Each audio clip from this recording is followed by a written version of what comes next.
My friends, today's gospel is a continuation of yesterday's gospel, which is centered on the commandment of love. And yesterday we reflected on one key word, that is to remain, to abide, to dwell in God's love. It's not about passive remaining, but it is active remaining. It is about active dwelling in God's love, following His commandments, following the Beatitudes, and practicing the works of mercy. And we have to do it joyfully. My friends, there was a priest who was appointed bishop in one particular place. And this priest wanted to share this beautiful news with his father. And he goes home to share this beautiful news about his appointment, that he was elected as a bishop. And his father is a very humble person. He has worked all his life.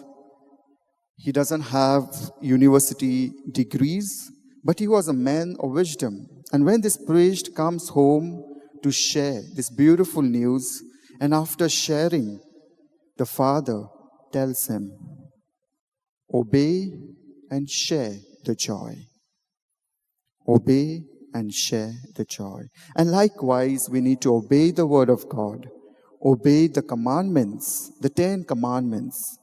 I know it's very long list, but we ought to obey the commandments, follow the Beatitudes, and practice the works of mercy joyfully.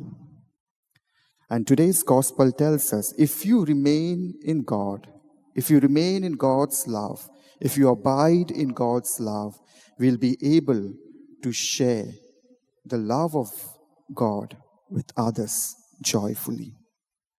And what happens if we don't remain in God's love? What happens if we don't dwell in God's love? What happens if I don't follow the commandments? We drift apart.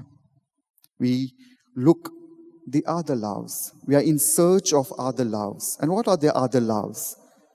The love for money, the love for prestige, the love for recognition, the love of praise, the love of pride.